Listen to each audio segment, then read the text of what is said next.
gift box? No. So a couple commercial films I give everybody. Shoes.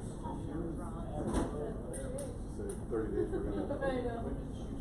Well, I There's don't money in there. Oh, no. now, Oh, it's been on. 50 pairs of shoes. It's something. Our only client is my wife that doesn't make money. so. One client. Sign right there. Give my wife. Which, That's you right. know, and I asked Well, I got her, $2. okay. There you go. I've had also $2. It's price. Are you okay if you don't get any shots? Oh, Yeah. baby. And he said, yeah, it's fine. All Yeah. remember that. Gonna record this and play it back. It's crazy, we had it priced really high, and then the day before we applied, it was like, we listened to everything we signed, and, you know, I guess I could have fought back a little harder, but I also just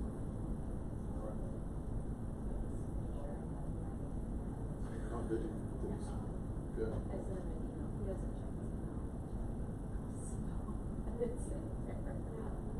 So it was East Nashville, is that right? What kind of price? Per square foot? But we're gonna do at max. Tough shape. No, it's sandwich So the only other thing, so we have two odds. and it's fully insulated, you can't Picked hear up it. like 2 o'clock on 30 Got seconds. good windows, that's So it. we really had their space at that point. So, Okay, so I'm wondering why there's these two. hoping you're still listening, because sometimes people have third fault. I know, Did that's not what I'm worried about. Maybe I thank her should for us. I have. know she has been But running around. so it's It's fantastic. wrong, it's like, what if I did wrong? Yeah. Yeah, right. Yeah. I get it. Good. Well, thank you all very much. Very, very helpful sign. Oh, I know. Pretty good. Yeah, I'm really excited for this one. Sounds good. Take care. Thank you all. All right, Sam, you feeling good? You feeling nervous? Feeling pretty good. I don't see it, but I'm feeling fine. I'm not nervous.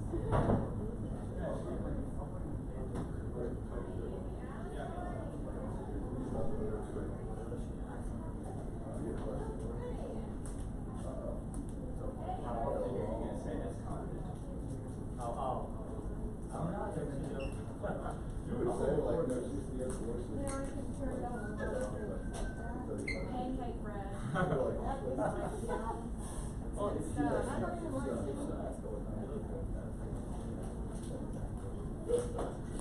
What you got? You're beautiful.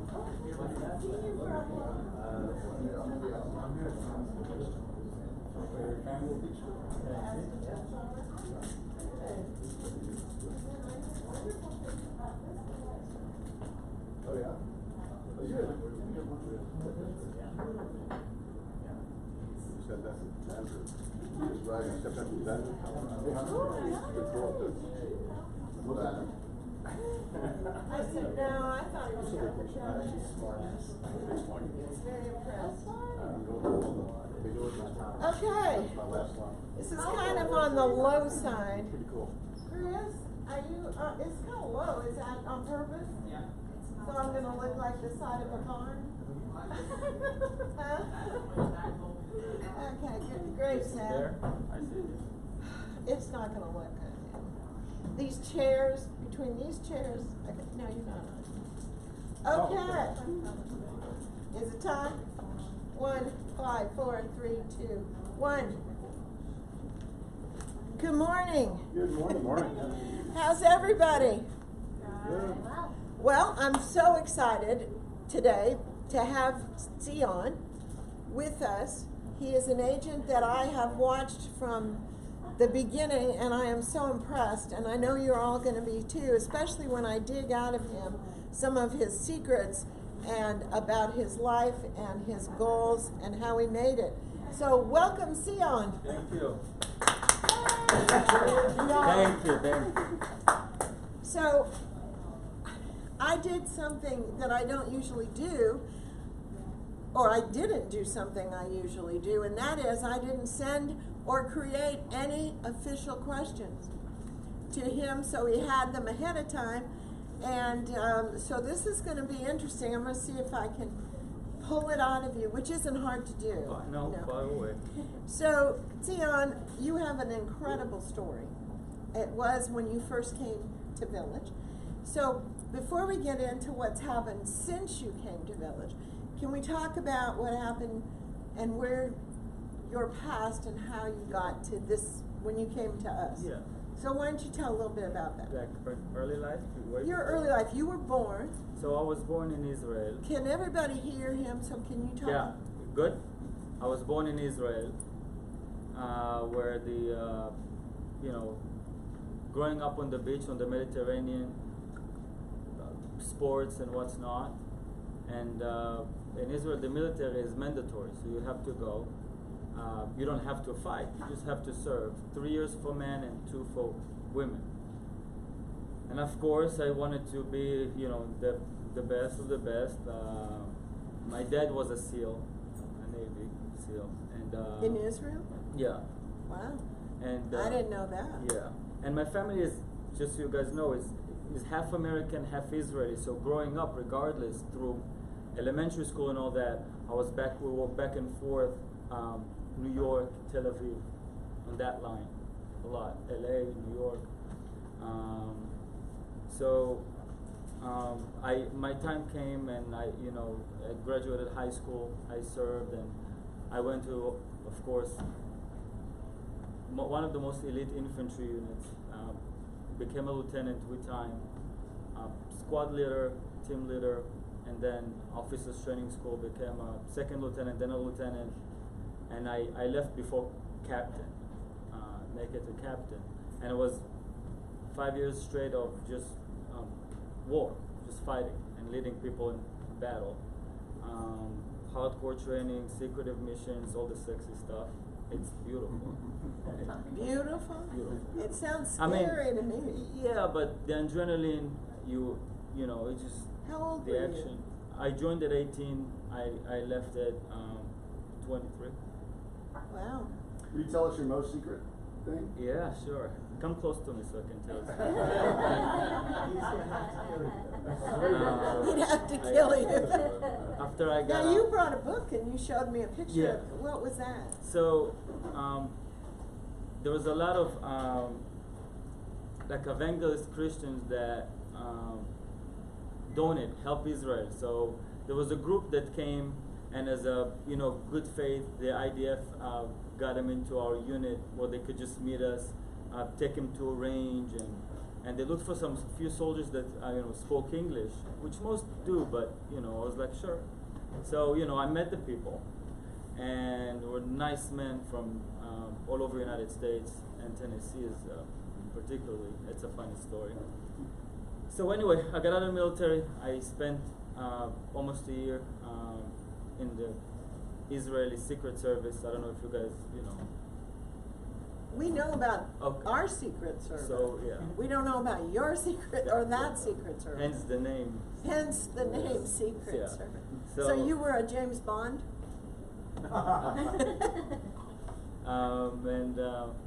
Anyway, I got out. I got tired of chasing bad people. I said, I've done mine.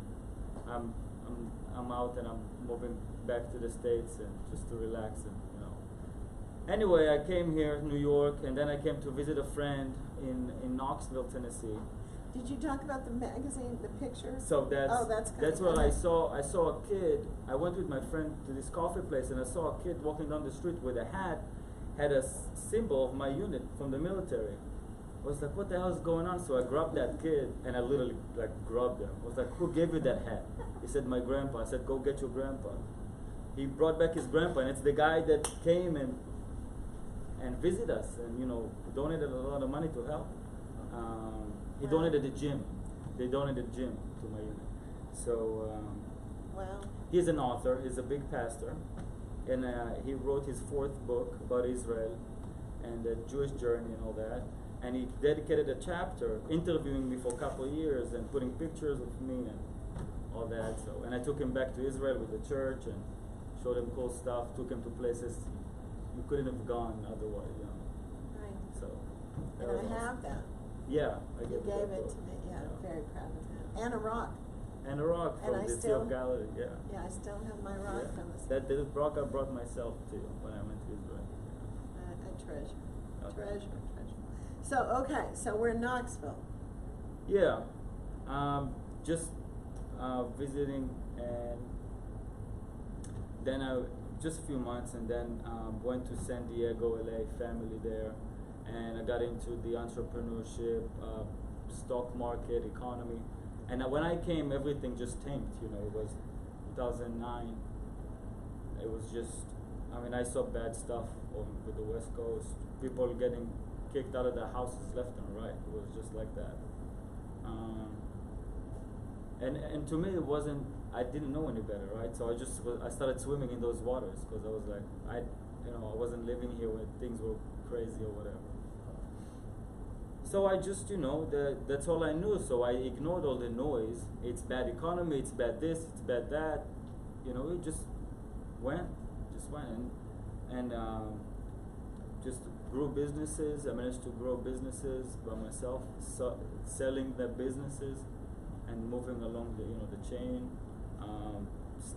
studying the stock market, economy, this entire world of business and money and how it works, real estate, and that's why I found my true passions.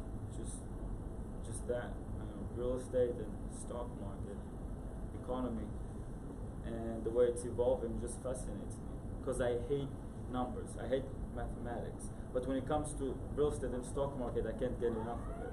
So it's just. So how did you end up back in Tennessee? So I went back, but the time passed, and I have more and more friends in the United States, and through my friend in Knoxville, I had a lot of friends, and then I was just invited to a dinner with my friend who opened a restaurant, and he had a restaurant in Vegas, and he opened one in Knoxville, the chef, and I came, and through a mutual friend, I met my wife, so that made me stay a little while. In Tennessee. In Knoxville. In Knoxville. Yeah. And she is I always gorgeous. loved Tennessee, thank you. And I love Tennessee. My wife was a hairstylist. In And- Knoxville. Yeah. Is And she from here? She was born in Florida and grew up in Tennessee, in East Tennessee. And that's it. Stayed there, and went for fun for a few months to Florida, and came back, and I said, that's it, let's go settle. And we know it's going to be Nashville because we love Tennessee, and I'm a city boy. I couldn't live in Knoxville any longer. It was too calm. Too small, too calm. They have nothing going on there. It's dead. Sorry, Knoxville. I mean, For that's you, what yeah, is. it wasn't. But nothing. If it wasn't for UT, this place was already. They would scrape it off the map. I'm telling you. There's nothing going on there. Okay. So I mean, Okay. and And then, we're happy you feel Yeah. that way. We're really happy. you So feel I came to Nashville, and I got my license immediately. I did the online school for real estate, and I finished everything with a test for about a month and a half by myself, and I started interviewing all offices in Nashville. How many did you I have all of Yeah, I remember. all of But you ended up, in Village. and we talked, and what made you choose Village over So, all other offices? When all the offices heard at first, all the brokers, 100% of them, when they first heard that I'm not from here, that I don't have friends and family here, like sphere of influence, like starting where to start, they all said no. And after 5 minutes talking to me, because they said, well, you're already here, so let's do the interview. And after 5 minutes, they were like, okay, we want you. But I didn't feel it, no good chemistry, no good vibe, no culture. Like I walked to some office, just looking at the brokers, I was like, you really? Like no. Oh shit, I feel blessed now. No, just because I was looking for like place that it's alive, that's vibrant, that is, you walk in and you feel like people are living here, not just like corpse everywhere. It's like the sound of the air conditioning, and it's like dead, dark place. And some offices just looks like it, and they're in Green Hills. You can just walk right down the road to see them. And the Zeitlin, I had a thing when, can I talk about it? Because I don't know. Well, as long as you don't say really bad things. Okay. But you can say what the difference was. I hate Zeitlin. Okay. Let me tell you. Okay. I went in there. That wasn't. We may not want to went- publish this. Okay. We'll have They to know, talk. trust me. They know. Oh, okay. So I went in there. They called me and they started playing games with me because I had no sphere of influence. Now you could say, shake my hand, say yes, say no, say it. They made me go a whole month with write business plan, submit it so we can approve it, see if we can do something with you, and another one, and another one, and another one. And at the end of it, after a month, they said, in nice words, but basically they said, well, go somewhere else, start making money, and in 6 months to a year, when you're already making money, come back and we'll have you. So I gave him the finger, and I left. I don't want you to feel bad because in 1991 I came to Tennessee, and the first company I called because they told me this is where you need to go, and I interviewed with Shirley, and she wouldn't take me either because I wasn't from here. So And she's all their listening. agents that are from here are not that much anyway. So. Okay, so anyway, He did have a listing in Burton Hills. And I had a listing I crossed the street for almost $1 million. And every time I pass by to this listing, I give him. okay, so thanks Andy for. Thank you, Andy. Yeah, thanks. Yeah. Okay, so how did you feel when you came to Village? I immediately felt good because that was the first place that you didn't ask me those questions. You didn't care. You just cared about who I was, and you didn't care about any other stuff that don't matter anyway, right? You didn't. I mean, everybody asked me questions like they're, okay, how am I making money off you day one? And that's okay, but nobody cared. Like when people ask, but nobody here asked me questions. Or you just saw the potential. It was the first conversation with Annette, then with you, right? And both just saw the potential. You, after 2 seconds, you just smiled at me and you said, I have a sense that you're gonna be great. And that's it. And you had and you said good luck. And then we started we did the jump start, gave me the tools, exactly what I needed, and the rest is history. That's it. I have to say, do you remember that meeting? Oh yeah. I do, because I was very, very impressed with your courage and your attitude and your determination. And you said a couple things to me. What did you say to me that you promised me? You said at that meeting. You have to say it because I don't remember. You don't remember that? Oh my goodness. You said, I think you had seen on the wall the names of all the agents, the top 20. Oh yeah. And you said, in 1 year, Yeah, I'll be there. I'll be there. Yeah. And he said, no, I won't be there, I'll be number 1. Yeah. And I said, great, right? Yeah. And you were absolutely determined. Now, we did have to do a couple things, didn't we? Yeah. To make you feel better. Because you're the hardest person on you of anybody. Yeah. So after the first month, when he didn't make number 1 in the top 20, he was very discouraged. So we had to learn a little bit of patience. Yeah, patience. That's Patience something I was don't not have. your forte, no. Which is good and bad. Yeah. But this is just a tool to criticize myself and just the way I work. I don't So have patience. you and I know patience is something that, Yeah. but it also is what drives you. Yeah. Along Very hard with- on myself. You're very hard on yourself. But one of the things that drives you now is after you came to Village and you started, So, and we'll yeah. talk about that, but you then, So beyond, I was, beyond money, I was after the achievement. So it wasn't necessarily I wanted to make goals like achievements, something besides making money, right? So I said, what could I do? Let's break some records, right? That's how you do it.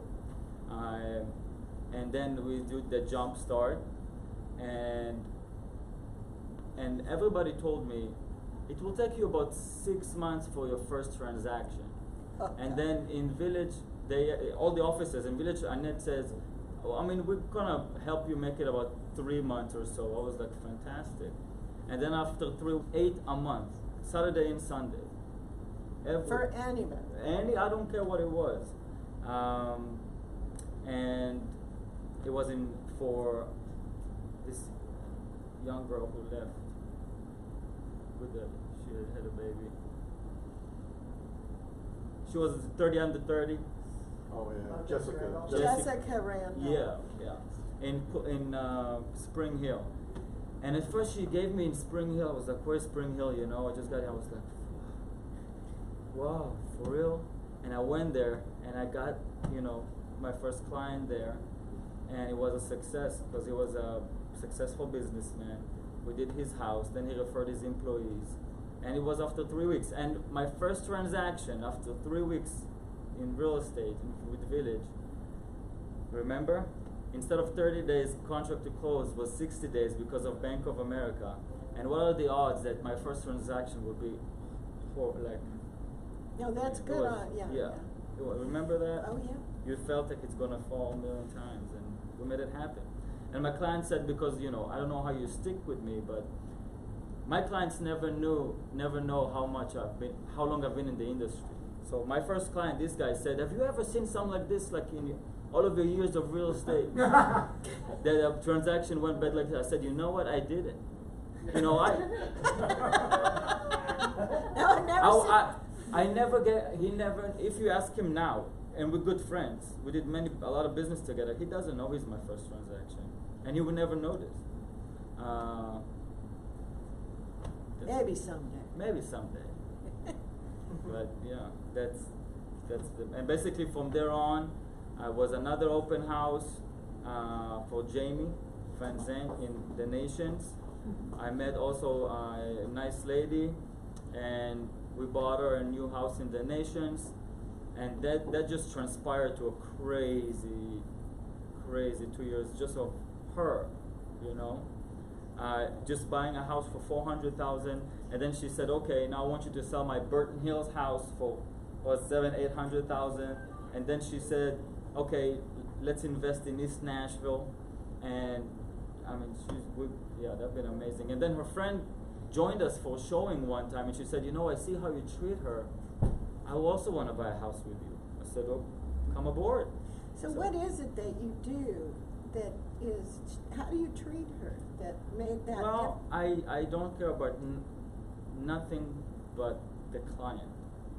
What is it? Now everybody's different, right? So you need to speak everybody's language, right? So you just have to be a people person. And beside selling yourself, this is what we do. You don't sell houses, guys. You sell yourself. If you're in the service industry, I don't care what you sell. Insurance, cars, houses, coffee, you don't sell the product. I could get it off Amazon, or I couldn't care less about the product. You sell yourself. So when you go to someone I'm sorry. I'm so emotional listening to you because I couldn't be more excited or proud or happy to just know you and know what you've done. I wish there was 1,000 of you. Yeah. Or 10. One is enough, trust me. My wife would tell you that for sure. I'm just kidding. But so that's the business. You sell yourself, because if the client, customer, consumer, whatever it is, like you, and believe that you can bring yourself as a value to the table, and have confidence in you, it's done. You could sell them anything, because they trust you. But you have to live up to this trust and not be a scam artist, So I care only about what the client needs. I don't care about my check. And trust me, when I started, it was hard. It was hard for us. Because Was your wife pregnant or? She was pregnant. And you she were was really walking on her feet And you, till the day she and gave you were birth. renting. We were And you renting said, a small someday apartment. I'm going to own a house. Yes. That was a prime motivator. Yeah. And credit cards maxed out because there's bills, and I'm just started real estate, and one transaction wouldn't do nothing to you. But that's how it was. But you don't care about it when you're in front of a client and you're servicing a client. It's nothing. You only care about their timeline, no stress, making the right decision for them, and they feel it. And sometimes you've told people not to buy something. Many times, and I have terminated contracts left and right for my clients. I don't care. I just did the best for my clients. I couldn't care less terminating a contract. So that's the key to detach from the outcome. You're not looking at I tell my clients, when I look them in the eyes, I tell them, I'll kill and die for my clients, and I do that. I'll put myself on the line for my clients in a heartbeat. Wow. So we had a girl. Two. Well, we had one. Yeah. We had a girl. And that was a life changer for you. It was. And she's beautiful. Thank you. And you were able to continue doing real estate. Mm-hmm. And you were able to put shoes on her and Mhm. put food in her mouth. Buying a house. And then you bought a house. Yeah. Yeah. How did that feel? Amazing. Yeah. So last year, there was the first, I started with Village in March of 2017. And then last year, it was a full year. And, I had a very successful year. And you did make #1 on the top 20. I did make them. And that was a big day for you. Yeah. And me. Yeah. Yeah, it was awesome. I was so excited. Yeah, I had some big friends. So that's when I opened up to residential and commercial, doing both. And like I said, I had a successful year. So successful that we cleared any debt, my wife and I.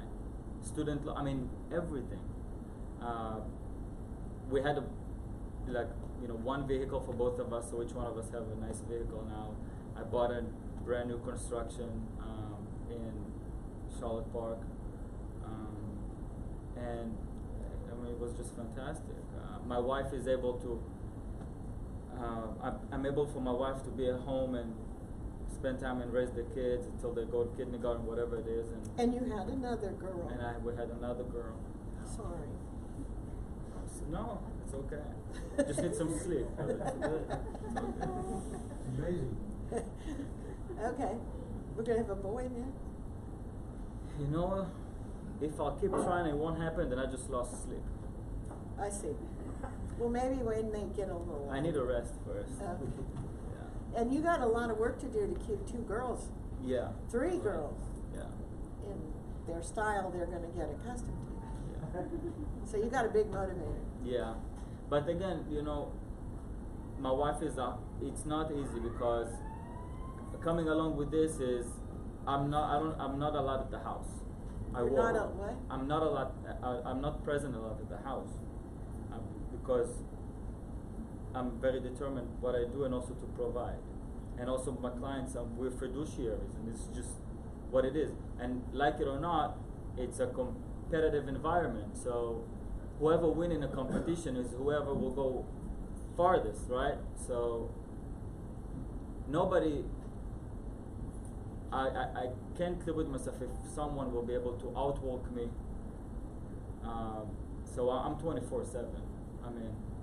That's So just how how it is. do And my you- wife is, again, it's hard because my wife is very supportive. For some other people, it might be different, okay? But my wife knows me. She knows how I am, and it's just who I am. But you have made an ability, though, to keep a balance. Your wife does not feel as if she's second best. No. No. So tell us Ev- how you keep the kids and your relationship with your wife in a good place if you're not with her. So I'll try to come home for certain things to have maintain amazing relationship with my daughters and my wife, and we'll always we'll go out, we'll travel, vacations. Really? When did you take a vacation? So Don't lie. about a month and a half ago, we went to Even a day. cabin in a lake in Kentucky. But because, but you know, I Travel. walked. Is that called traveling? I'll tell you what happened. I put everybody on a boat, and the boat was just went forward, and I sold 2 houses over the phone, in the back of the boat. That was a vacation. I see. Uh-huh. So- Okay. That's not called travel. I'm in my first years of real estate. I'm not there yet when it's like, I can take a week off, 2 weeks off. No, I have goals and. But your wife and you have a really good relationship. Yeah. And that's Very very good. important Very to you. good. And your family's very important. Yeah. And I think they feel that. So Yeah. there is a balance, Yeah. and I'm glad. And of course, they understand it's for them. I mean, this is not like I'm, you know, obviously. So yeah, 100%. But I try it when nobody is willing to sacrifice in the industry as far as my competitors more than me. So when you say sacrifice, Sacrifice is when my wife was in the delivery room 3 weeks ago. So, you know, till they give her epidural and all that, it's a process till you actually deliver. If So you I tell was- me you were on the phone during Yeah. delivery, Not during delivery. No, oh, good. no. I'm glad we stepped out. No, for no, that. no. So, you know, put it on I'm outside of the vibrate? room making deals, and then got in, she giving birth, and I'm going back outside of the room making deals and making, you know, things happen and contracts and all that. And, you know, people say, oh my God, you're crazy. Seriously, what? This guy is like, but you know what? That's my standard. And if you're not willing to go as far as I go, you're just not gonna you just won't be able to compete with me. And that's just So reality of life and where business. are you getting your clients? You've built How am now. I getting them? Well, you built a sphere of influence now Yeah. because you're very likable and you're involved in so many places. But where are your clients coming from? I'm sure now referrals. So a lot of referrals right now. But so this is the thing about, you know, sales in general. It's interactions. And people tend to take a simple business. Real estate is a simple business and make it complicated, right? So you need to find clients and marry them with properties. Then clients, those people, go talk to people. They're out there, right outside the window. Going to all kinds of podcasts and gurus and conventions. It's just another industry grew into it to make more money off your asses. Like seriously, it's cheap. I have no budget. I didn't make any money, but like not enough for the first year. I didn't have $1 for. Did I ever do any marketing? I paid any No. I just went out there, talk to people. These are your clients. Talk to them. Go outside. Go talk to people. Do open houses. I mean, they're out there. You don't need to invest in campaigns and crazy stuff. All this way to talk to. I mean, you're here, they're here, and you're gonna go this way.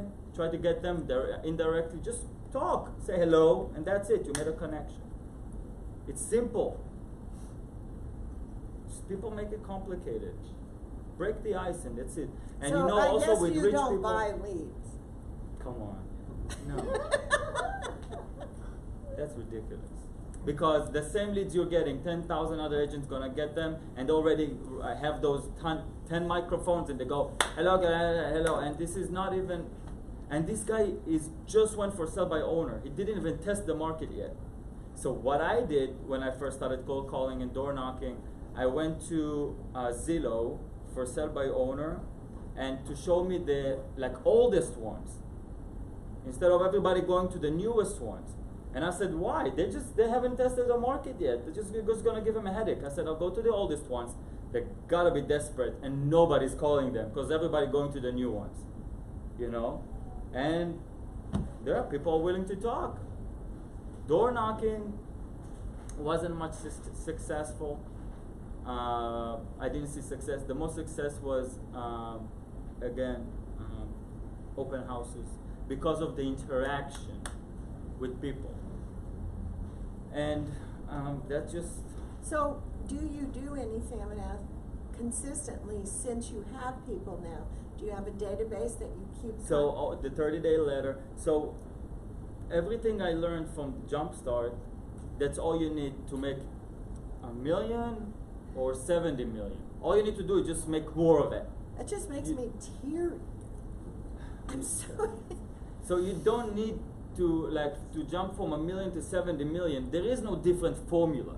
It's the same people and the same transactions, just more of it or more expensive homes. That's it. People think, oh, you want to learn how to sell from 10 million to 30 million? Come to my whatever show, pay $4,000 and I'll tell you how. How? It's ridiculous. It's just taking money off your pockets. It's stupid. Why you believe these people? They haven't achieved nothing in their lives. Have you seen someone like Kelly Doherty, I have so much respect for this woman. She's so successful. You think she have time to listen to podcasts or gurus or this guy, I don't know, this guy is Tony Robbins and all that? And look at her. What should she do? She's by herself. She doesn't even have a team. That's what it is. That's it. Now people are afraid also to talk to rich people, which is, the nicer transactions. The nicer transactions. Like, it's not a $3,000 check. And also when you swim in these circles, your listings are, 800,000, 2 million, 3 million, or commercial investments, 4 or 5 million. And people are scared to talk to them like they have some kind of a blue blood or some kind of a, no, I see people scared to talk to them, and I just dove to those waters, and I was like, went and created relationships from nothing with wealthy, powerful people. Do you remember? As soon as I started, what did I do? You know what did I do? I went to the Capitol Hill. Oh, I'll never forget. And I got into the Capitol Hill and started talking to people and handing my cards. And then I met other, I got a listing, the building in Midtown that I did with Randy, and then with River, $4.5 million deal, $1.5 million deal, and that just kept coming in. And all the commercial big transactions that I do, I don't post on Facebook because I keep it confidential for those clients. But all people see is those, the residential that I do. They don't see the commercial side, but there's a lot of it. And those people are the nicest people ever. And if they trust you, because there's a lot, out of 10 people that call them, everybody just after their money. But when you're genuine and you build a relationship with them, that's it. And you are so genuine and so authentic. Yeah. And it is certainly, your gift is you. And you give that gift to everyone here at Village and to his clients. And that's what it's about. That's what our whole lives are about, is giving. Yeah, we try to give back as much as we can as far But as just helping. giving Yeah. is what it's about, being yourself and giving. And I'm so thrilled to know you. Thank you.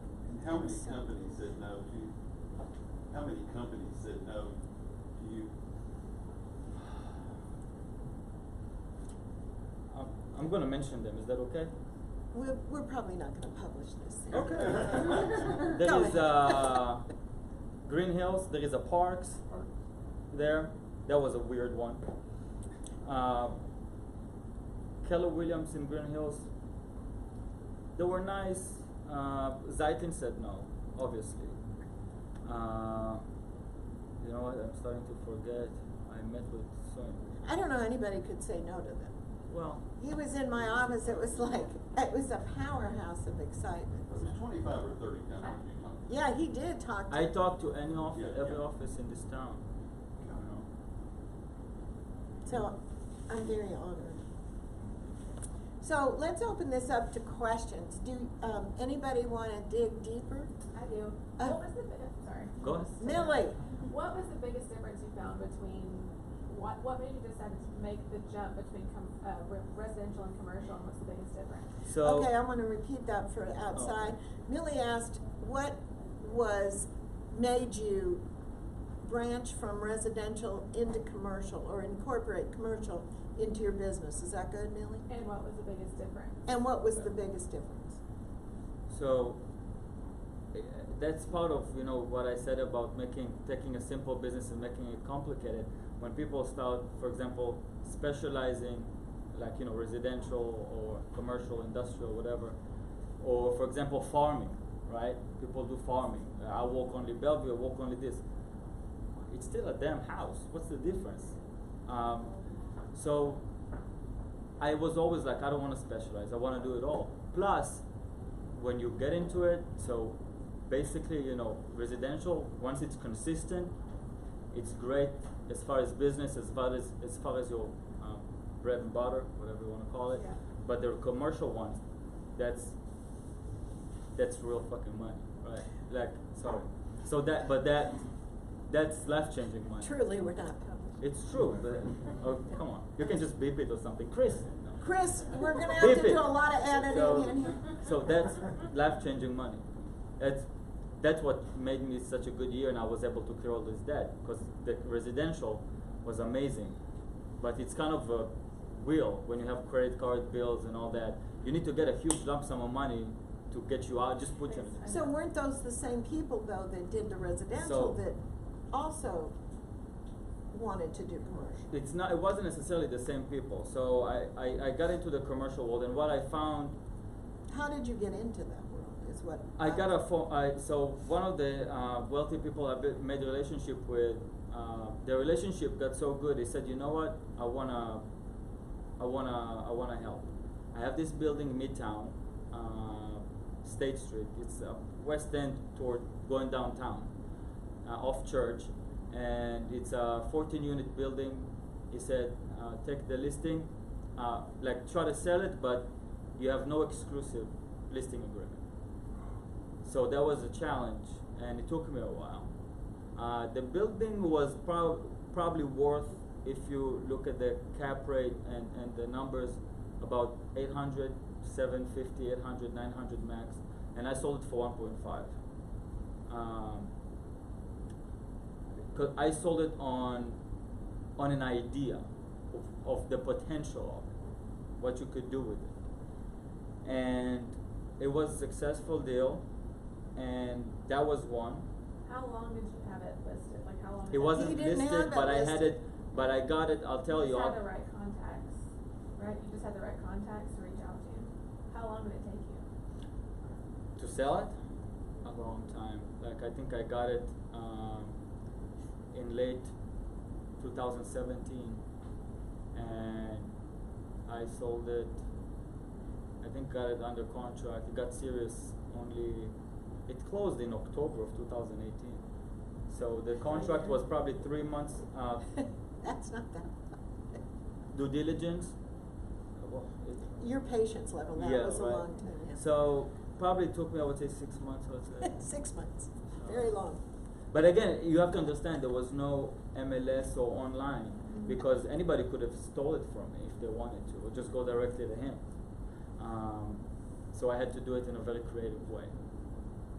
So that's what you'll find in the commercial world. So is that the biggest difference? I mean, what's There is no difference. I'll be honest with you. It's just in commercial you just measure the property in a different way. It's based on income or a potential income, pro forma, what you can do with it as far as development, and it's quite simple. I mean, there is no crazy philosophy behind it. It's the value.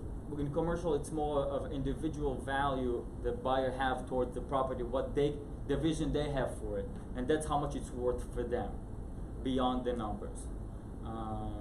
And of course, you have cap rates and how much Did you return I always can make know off of about it. that, or did you have to learn? I learned as I go. So I say yes first, and then I figured it out.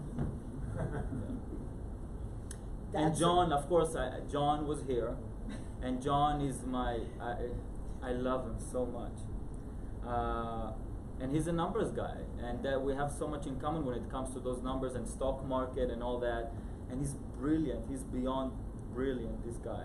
And I would go and just talk to him all the time. Remember, and he had a tiny office John there. McClanahan. Yes, Yeah. John McClanahan. And Love you, John. that was So that's how. We had a lot of fun too. Yeah, And the contract is simple, if that's something that it's simple. It has exhibits and all that, and it looks like it's weird, but it's simple. Any other questions? Did that help, Millie? So you just say yes and then figure it out. Because it's nothing's gonna happen. That's what he said. You're gonna figure it out no matter what, and I can show it to you. And nothing is going to happen that will make you lose the deal or terminate the contract, like, on your end at least. Or let's say if you didn't know anything, something. I promise you, you'll be fine. It's not a big deal. What's gonna happen? Nothing can happen. What's gonna happen? No fear. There is no. No fear. So my family lives 12 hours flight away, okay? And I came here, I'm by before I met my wife, I'm by myself. I've already sacrificed everything.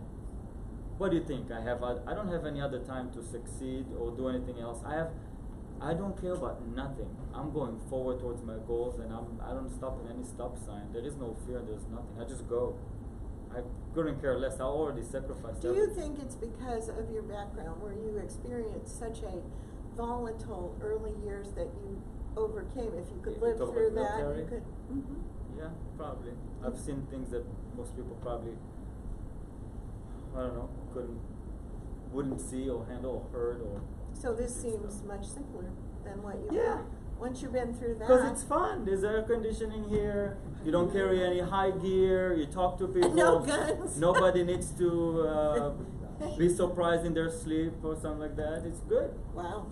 Yeah, I think that background has worked for Could you. very well be. Any other questions? Hunter. Did you talk about your your work setup? We talked about that a little bit. Like, My work setup, like how I like like. you keep it pretty simple. Yeah, like I said, I think. Tools, come here. You don't even have a computer. So let me tell you something. Okay, let me just. Hunter wants you to share how this happened. What's a day like in Tzion's world? Is that good, Hunter? Yeah. Okay. And just kind of your philosophy of Okay. it. Okay. So that's something that I took with me for my. All I know is officers training school and special forces as far as the mentality. So when you make things complicated, they'll be complicated. When you keep them simple, they'll stay simple. And I'm a pen and paper guy. I don't own a laptop. Okay, believe me, I can afford one. I don't have one. And because I see, people come here and they open their MacBooks and sometimes it's like there's money in the screen and you guys want to try to grab it. There's nothing there. It's out there. I come here because I will never work from home. Even at 11 a.m. or 1 a.m. if I have something to do, I'll drive to the office and I'll go to the computer and I work here because of I can't work from home. The focus is just not there. So I come here all the time, like 1 a.m., 11 p.m. I'm always here, and I have pen and paper. So I would come here only if I have something to do, take care of contracts, paperwork. Other than that, I'm in and out, listings, showings, getting new clients, meetings, and keep it simple. I have my agenda book. It says what I have to do. I write everything, and if the Wi-Fi is gone or there is, the power is out, my life didn't go to shit. I still have everything in pen and paper. So, on that note though, how do you get, you said you send a 30-day message, and so how do you do that? Text, not email. I text my clients. I use email a lot, of course, but when it comes to touch a client, they're not living in our world where it's an email world. They're more call, text, or meet. So, and I always will drive by every once in a while and put something on their doorstep, something nice for me. Like what? A nice something that like I saw in TJ Maxx or something, like a nice mug or coffee can or something decorative for the house with my card inside, and I'll just put it in the front door and go. And they'll text me later, oh man, thank you so much, or wine. I mean, it's the wine that I get at Rudy Title at closing. I'll just go because I don't even drink, so I would just go. I have so much wine, so I would just go. put it at someone else's doorstep and keep on driving. That's it. And it's just nice. That's it. Keeps in touch with them. And that's it. That's basically my So day. that's the send, call, see from Jumps. Huh? That's the send, call, see we talk about in Jumps. Yeah. So I always, keep in touch, let them know what's going on with the market, and just individually also send text to each one of them individually about what we have going on between us, not necessarily. So you've got, how many would you say you've got in this database of sorts now? I really don't know. I can't. But you keep up with them? I keep up, but I don't know. I lost count of everything. I just walk. More without than counting. 50? Yeah. Any other questions? It sounds like you're a pretty goal-driven individual. Where do you see yourself in 10 years? So Scott Evans asked Tzion where he sees himself in 10 years, based on goals. Well, I love what I do too much to not do it. So I'm still gonna be an agent. No intention to move to the broker side at all. Stay an agent and build a large portfolio for myself just to have it, and keep growing. Now, as far as my goals go, it's a business. So goals are measured by money, numbers, simple. So, I know what I want to make, but it doesn't really matter because as soon as I get close to it, I'm already putting myself a higher goal. I don't get stuck on the same goal, just keep moving forward.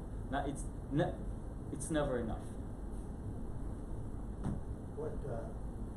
What experience did you have that you have no fear about doing anything? What did you have in your lifetime that gave you this drive to never be afraid of anything? Okay. Was it a military experience? Do you want to repeat that for the camera? Hugh's asking what is experience in his life he could accredit to this drive and this lack of fear. So Is that good, Hugh? Okay. I mean, anybody could have this state of mind here, but I think what draw me into, because it's a proportions game. Like, I've seen people die. So, I had soldiers, I dealt with decisions of life and death every day. And people here talk about earnest money. So it's a proportions game, right? I mean, come on. So I guess when you push yourself to such extreme situation, you've been to such an extreme situations, then everything else becomes just, it becomes, nothing, not a big deal. That's what I'm hearing. That's Yeah. just how it is. It's just really what it is. It's like, you think you have problems, and then someone gets hurt, and it's like, as long as everybody healthy, I thought I had problems. This is just bullshit. And it's just really what it is. It's just relative. Everything is. So what advice would you give to someone who hasn't had the background and experience of those situations of life and death? How does the average realtor overcome fear? Because we are an independent contractor situation. We are basically unemployed and we have to be out there to make it happen. So how does someone who hasn't seen life and death in the So, way for you- example, to put yourself in those life and death situation, if you were to, so you simply will push yourself. You're just gonna jump in those waters. Nothing can really prepare you, right? So same, just jump into it. Just do it. You're afraid to go meet someone? Well, push yourself till you meet someone. You're delaying on your calendar to call someone because you're afraid of the conversation, you're stressed about it, you don't know how they're going to react, they're going to reject you. Just make the damn phone call. Just jump to the pool. And it doesn't matter if it took you a day or a month, but after you jump to this pool, you'll feel much more comfortable doing it again and again and again. You have to be comfortable being uncomfortable, and you'll find success there, because in 10,000 agents in Nashville, 9,000 are not willing to jump into this pool, and they want to be comfortable. If you be, the percentage that does that, you'll find great success. I'm telling you guys, you'll see a lot of everybody here is did or going to make a lot of transactions. Most agents in Nashville, ridiculous. I mean, wow, for real. Seriously, you got into real estate because your aunt wanted to sell her house and you thought you could take it, and now you think you're oh my God. People are stupid.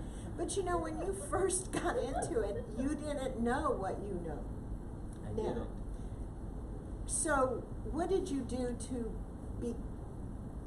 make yourself at least know what So you in my head, everybody had my state of mind.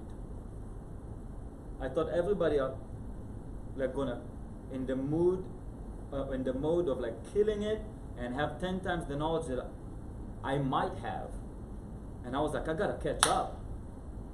And I woke up one morning So that how half did of you the agents catch are up? behind. How did Because they weren't never there. How did you catch up? It wasn't really catch up. I just pushed myself, learn, and just go do the transactions, do the contracts. You're gonna make to me in transactions, because when you do a lot of transactions, shit is gonna happen. Not everything goes smooth, and this is your value, how you deal with it.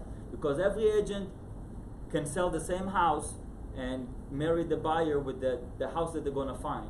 It's what your value is, how you deal with it, and when something goes wrong, how you get it to close. So, and that takes a lot. Yeah. And learning, I used to walk into your office a lot, John, the staff, everybody that was accessible, and this is just how. You just You picked learning our through brains. doing it. Yeah, all the time, man. Yeah.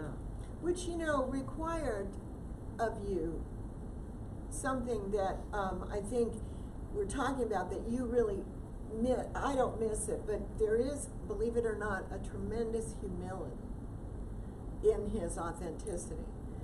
He's able to say, well, I don't know, and I will go find it. He said, say yes and do it, but it's not from an arrogant standpoint.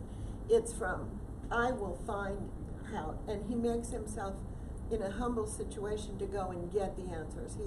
And it doesn't matter to who, you'll go to the high and ask, because, Yeah. and that's putting yourself in a humble place. Yeah, I don't think I know it all, and I don't act like I know it all. I don't. I have tons more to learn. Trust me, I'm far away from where I want to be, but I'm trying as best as I can. Any more? We could take this show on the road. Let's do it. Have a tour bus and all that. I thank you for this time. Thank you. I thank you for working with me Thank and you. for me and Well, being you- at Village. You brought me here, so And thank you are just a jewel. Thank you. And I love you dearly, and I love thank you you too. and this Village family. Well, you were the only one to take me with open arms, and it's a fact. So. Well, I know Village is much better because you're in it. Thank you. So, thank you. Thank you. Thank you, Tzion.